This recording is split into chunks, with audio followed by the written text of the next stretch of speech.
Sir Jagan గారు EVM ధ్వంసం కేసులో అరెస్ట్ అయిన పిన్నెల్లి గారిని ఎళ్లి కలవడం చూస్తున్నాం సార్. ఆయన ఓదార్చారు ఆయన్ని. అయితే బయటకొచ్చి మాట్లాడుతూ అన్యాయంగా కేసులు పెట్టారు. తొందరలోనే బయటకొస్తాడు అన్నట్టుగా మాట్లాడారు. ఇప్పుడు అవును. దానిపైన విమర్శలొస్తున్నాయి. అంత డైరెక్ట్‌గా ఆయన ఒక వీడియో ఫుటేజే బయటకొచ్చింది. ఈవీఎంని ధ్వంసం కేసులో అరెస్ట్ అయ్యాడని చెప్పేసి. మరి అంత వీడియో వైరల్ అయినా కూడా నువ్వెలా అక్రమంగా అరెస్ట్ చేస్తావని చెప్తావని చెప్పేసి ఆ విమర్శలైతే వస్తున్నాయి. మీరేం చెప్తారు సార్? అంటే అక్రమంగా అరెస్ట్ అవ్వటం అనేది ఎవరి విషయంలోనైనా జరుగుతుందని, నేరం చేశాడని అవతలోళ్ళు మాట్లాడతారు. అవును. మాది అక్రమ అరెస్టు అని క్లెయిమ్ చేసుకుని ఆర్గ్యూ చేసే రైట్ వాళ్ళకుంటుంది చట్ట ప్రకారమే. హ్మ్. జడ్జి గారు కూడా నువ్వు నేరం చేశావని ఆరోపణ వచ్చింది కాబట్టి, నువ్వు నేరం చేశావని భావిస్తున్నాను నేను, నీకు ఉరిశిక్ష ఏస్తున్నాను అని మాట్లాడు. హ్మ్. నీ మీద ఈ ఆరోపణ ఉంది నిజమా కాదా అని అడుగుతాడు. బోన్లో ముద్దాయిని ప్రవేశపెట్టగానే ఎఫ్ఐఆర్ ఇవ్వగానే శిక్షలు పడవు సినిమాల్లో చూపించినట్టు. హ్మ్. అడిగినప్పుడు అయ్యా నేను నేరం చేయలేదు అనే చెప్తాడు. అలాగే ట్రయల్ కమెన్స్ అయ్యేటప్పుడు కూడా అడుగుతారు. క్వశ్చనింగ్ అంటారు దాన్ని. హ్మ్. క్వశ్చనింగ్ అని ఒక స్టెప్ ఉంటుంది. లా తెలియక చాలామంది మాడుతూ ఉంటారు. స్టెప్ అప్పుడు చెప్తారు వీళ్ళు, అయ్యా మేము నేరం చేయలేదు, మా మీద ఈ నేరం ఆరోపింపబడింది అని. దానికి మీరు డిఫెన్స్ ఏమైనా ఉందా మీకు అంటాడు జడ్జి గారు. హ్మ్. అడిగినప్పుడు డిఫెన్స్ లాయర్ ప్రవేశిస్తాడు. అక్కడి నుంచి వాళ్ళు వకాలత్ వేసి కేసులో ముందుకెళ్తారు. ఓకే. వాళ్ళ నుంచి వాళ్ళు నేరం చెయ్యలేదు అని వాళ్ళకున్నటువంటి అభిప్రాయాన్ని బలపరిచేటువంటి సాక్ష్యాధారాలు సమర్పిస్తారు కోర్టుకి. అలాగే నేరం చేశాడు అని భావించేటువంటి అరెస్టు చేసినటువంటి అధికారులు ఎవరైతే ఉన్నారో వాళ్ళు వాళ్ళ దగ్గర ఉన్న సాక్ష్యాలు కోర్టుకు సమర్పిస్తారు. ఈ 2 సాక్ష్యాలని పరిశీలించిన తర్వాత కోర్టు ఒక నిర్ణయం తీసుకుని అప్పుడు జడ్జిమెంట్ ఇస్తుంది. హ్మ్. అప్పటి వరకు వీళ్ళు నేరస్తులు అని నిర్ధారించి మాట్లాడే హక్కు ఎవరికీ లేదు. అందుకని పిన్నెల్లి నేరస్తులు అని నిర్ధారించడం తప్పు. హ్మ్. ఆయన నేరం మోపబడి అరెస్ట్ అయి జైల్లో ఉన్నాడు అంతవరకే. అవును. శిక్ష పడలేదు ఆయనకి. శిక్ష పడితే మాత్రమే ఆయన నేరస్తుడిగా నిర్ధారణ అయినట్టు. కాబట్టి పిన్నెల్లిని వెళ్ళి జగన్మోహన్ రెడ్డి గారు కలిసి అసలు ఏమిటి జరిగింది అనేది తెలుసుకునే ప్రయత్నం చేశాడు. ఇది మంచి పరిణామమే. హ్మ్. అంటే తన పార్టీ తరఫున ఒక కంటెస్ట్ చేసినటువంటి అభ్యర్థి, ఓడిపోయినటువంటి అభ్యర్థి ఆరోపణలు ఎదుర్కొని జైలుకి వెళ్ళినప్పుడు పట్టించుకుంటారా పట్టించుకోదా పార్టీ అనేటువంటి ఒక డైలమా ఉంటుంది. ఈ డైలమా నుంచి బయట వేస్తూ ఎవరినైనా సరే హక్కున చేర్చుకుంటున్నాను నేను అని ఒక సిగ్నల్ పంపించదలుచుకున్నాడు ఆయన. అలాగే తద్వారా తన మీద ఉన్నటువంటి అనేక ఆరోపణలు ఉన్నాయి. ఆయన ఎవరికి యాక్సెస్ ఇవ్వలేదు, గెలిచిన తర్వాత ఆయన ఎవరిని పట్టించుకోలేదు, ఎవరిని కలవలేదు, ఎవరిని దగ్గరికి రానివ్వలేదు, జనంతో కూడా ఆయన ఎప్పుడు ఇంటరాక్ట్ కాలేదు, జనం ఏమనుకుంటున్నారో నేరుగా తెలుసుకునే ప్రయత్నం కూడా చేయలేదు. మనం డబ్బులు వేస్తున్నాం వాళ్ళు తీసుకుంటున్నారు అంతవరకే అన్న ధోరణిలో వ్యవహరించాడు. రాచరిక పద్ధతిలో వ్యవహరించాడు జగన్మోహన్ రెడ్డి అనే అభిప్రాయం బాగా స్ప్రెడ్ అయి ఉంది. ఇప్పుడు ఆ ఇమేజ్ని చెరిపేసుకునే పనిలో ఉన్నాడు ఆయన హ్మ్. జగన్మోహన్ రెడ్డి. ఆ ఇమేజ్ని చెరిపేసుకునే ప్రయత్నంలో భాగంగా జైలుకి వెళ్ళినటువంటి వాళ్ళని కూడా కలుస్తున్నాడు అనే ఒక సిగ్నల్ పంపించదలుచుకుని జైలుకి వెళ్ళాడు ఆయన. నెల్లూరు జైలుకి ఊరికనే వెళ్ళాల. ఆయనకు ఒక పొలిటికల్ ప్రోగ్రాం ఉంది. ఆ ప్రోగ్రాంలో భాగంగా వెళ్ళాడు. బయటకు వచ్చి అదే మాట్లాడాడు. నేరం చేయలేదు, త్వరలోనే సచ్చీలుడుగా, అంటే చంద్రబాబు నాయుడు గారి డైలాగ్ ఒకటి ఉంది, కడిగిన ముత్యంలా బయటకు వస్తానన్నాడు ఆయన అరెస్ట్ హ్మ్. అయినప్పుడు. ఆయన బయటకు వచ్చి కడిగిన ముత్యం కాదు, ఇప్పటికీ కేసు ఉంది ఆయన మీద. రేపు ట్రయల్ జరిగి కేసు కొట్టేస్తే అప్పుడు మాత్రమే కడిగిన ముత్యం. హ్మ్. ఇప్పుడు కడగని ముత్యమే ఆయన కూడా. అలాగే వీరు కూడా కడగని ముత్యమే. కడిగిన ముత్యంగా బయటకు వస్తాడని ఆవేశంగా మాట్లాడుతున్నారు కానీ బెయిల్ మీద బయటకు వస్తాడు ఆయన 4 రోజుల తర్వాత. ఓకే. బెయిల్ ఇస్తే తర్వాత ఎప్పుడో కేసు ట్రయల్ జరుగుతుంది. ఎప్పుడు జరుగుతుందో ఎవరికి తెలియదు. అది ఎన్ని సంవత్సరాలైనా పట్టొచ్చు. జగన్మోహన్ రెడ్డి గారి కేసులు 10 ఏళ్ళు దాటి నడుస్తున్నాయి కదా. హ్మ్. కొన్ని కేసులు 4 ఏళ్లకి ట్రయల్కి వస్తాయి, కొన్ని 5 ఏళ్లకి ట్రయల్కి వస్తాయి. వాటి అదృష్టం మీద ఆధారపడి ఉంటుంది. ట్రయల్లో ఈయన ప్రదర్శించేటువంటి సాక్ష్యాలు, అప్పటి పొలిటికల్ వాతావరణం, ఆ ప్రభావంతో జడ్జిమెంట్లు వస్తాయి అనేది కూడా మనకు అర్థమవుతుంది కదా ఈ మధ్యకాలంలో. అవును. జగన్ గారి కేసులకు సంబంధించి తెలంగాణ హైకోర్టు, సిబిఐ కోర్టు నివేదిక కోరిన సందర్భం చూసాం కదా మనం. హ్మ్.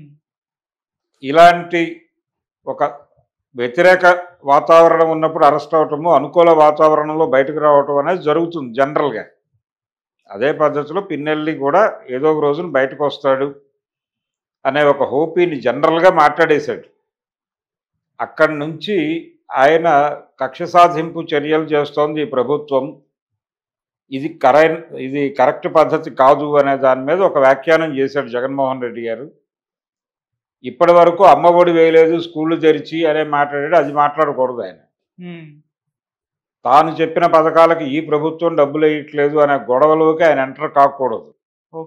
ఎంటర్ కాకుండా ప్రజలారా మనం చాలా పథకాలు ప్రవేశపెట్టాము, అవి ఏమైనా ఇప్పుడు మీకు అందుతున్నాయా అని ఒక్క వాక్యం చెప్పి, ఈ పథకాలు కాదు మీ బిడ్డకి మీరు గుణపాఠం నేర్పాలనుకున్నారో ఆ గుణపాఠం స్వీకరించాడు, మళ్ళీ మీ బిడ్డ మీ దగ్గరకు వస్తున్నాడు, ఏవైనా ఇబ్బందులు ఉంటే చెప్పండి అని చెప్పి బయలుదేరాల ప్రయాణం అంతే. అది చేసి ఆయన పరామర్శ యాత్ర, ఓదార్పు యాత్ర టైపులో పరామర్శ యాత్ర అనే కార్యక్రమం మొదలు పెడతానని చెప్పాడు ఆయన ఆల్రెడీ. ఆ మాట మీద నిలబడి జనంలోకి వెళ్ళి జనంతోనే ఉండి కన్ఫెస్ అయితే, ఆత్మ పరిశీలన చేసుకుని ఆత్మ విమర్శ చేసుకుంటే ప్రజల సమక్షంలో ఆయనకి డెఫినెట్గా మైలేజీ ఉంటుంది. ఈ రోజుకి 40% ఓట్ బ్యాంక్ ఉంది ఆయనకి, ఆ పార్టీకి. పైగా దేశంలో హైయెస్ట్ ఓట్ బ్యాంక్ ఉన్నటువంటి పార్టీల్లో 5వ ప్లేస్లో ఉన్నారు. తెలుగుదేశం కంటే బ్రైట్గానే ఉంది అది. తెలుగుదేశానికి పోలైన ఓట్ల కంటే ఎక్కువ పర్సంటేజ్ ఓట్లే వైసీపీకి పడ్డాయి.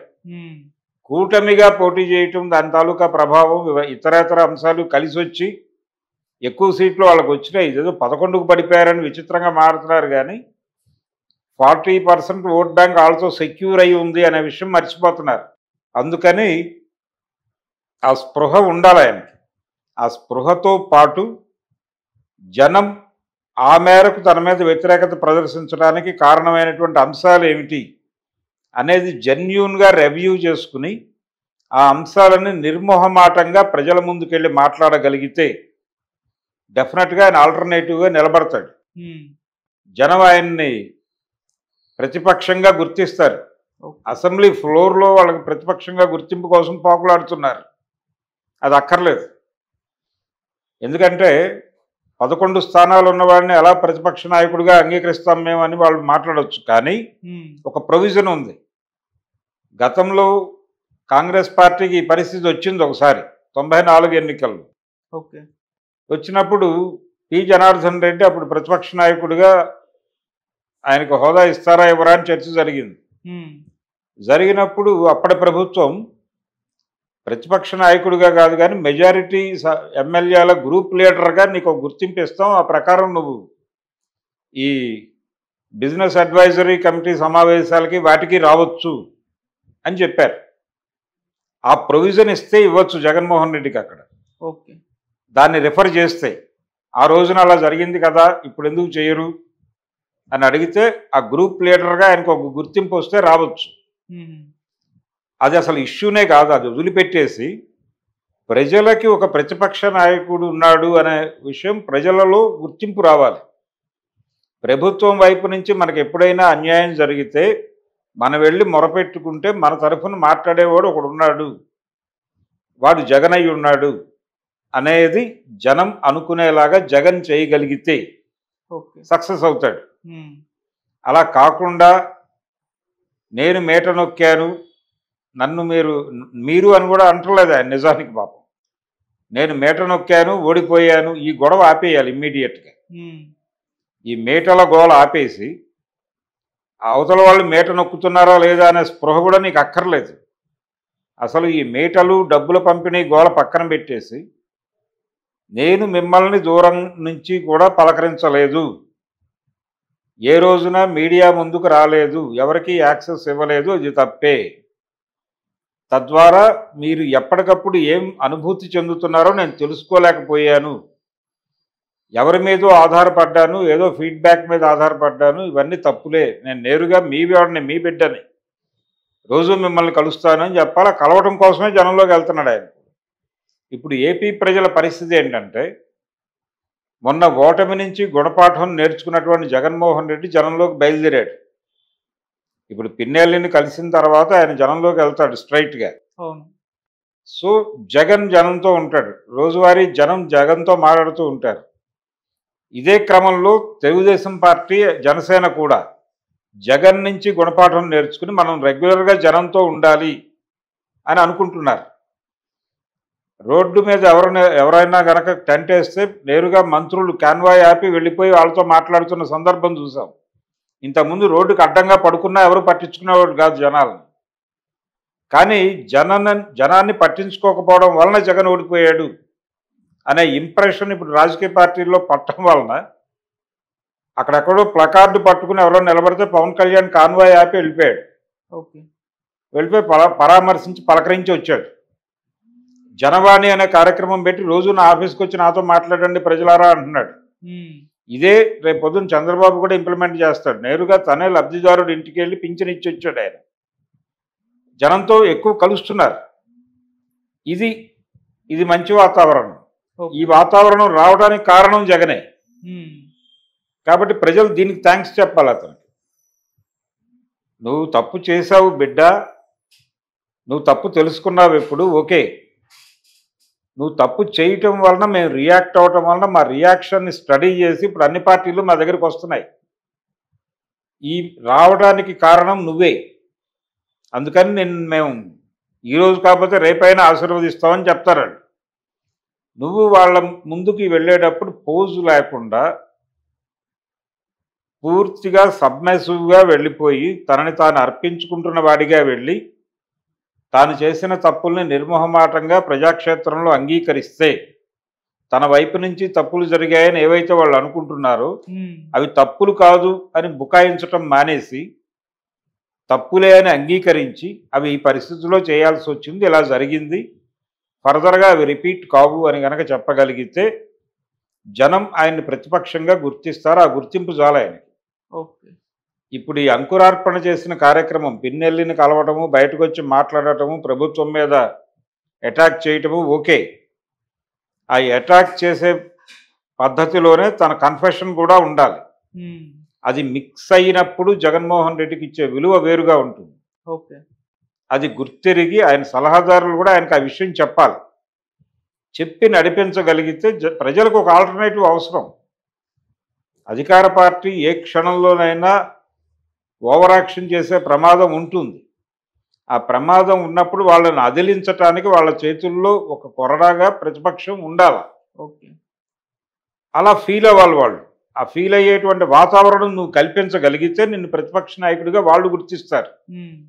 అసెంబ్లీ సెషన్లో గుర్తింపు అక్కర్లేదు, అది కాగితాల మీద ఉండే గుర్తింపు, అది అక్కర్లేదు, అది కోరుకోకు. నువ్వు ప్రజలు నిన్ను ప్రతిపక్ష నాయకుడిగా గుర్తించడానికి ఏం చేయాలో అది చెయ్యి. అది చేయగలిగితే జగన్ సక్సెస్ అవుతాడు, లేకపోతే కష్టమే.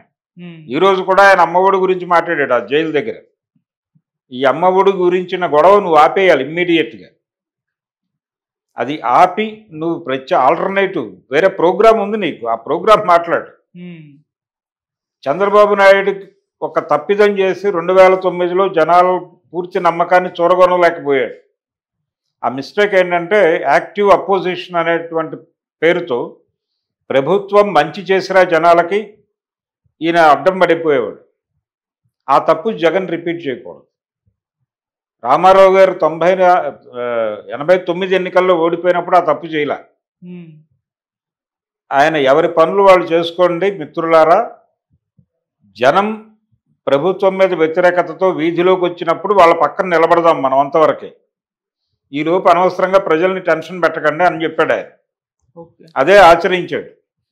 ఇమ్మీడియట్గా 94 ఎన్నికల్లో ఆయన ముఖ్యమంత్రిని చేశారు జనాలు. అందుకని ఆ స్పృహ అది కలిగి ఉండాలి. అలాగే రామారావు కొన్ని విషయాలు కన్ఫెస్ అయ్యాడు జనం ముందు.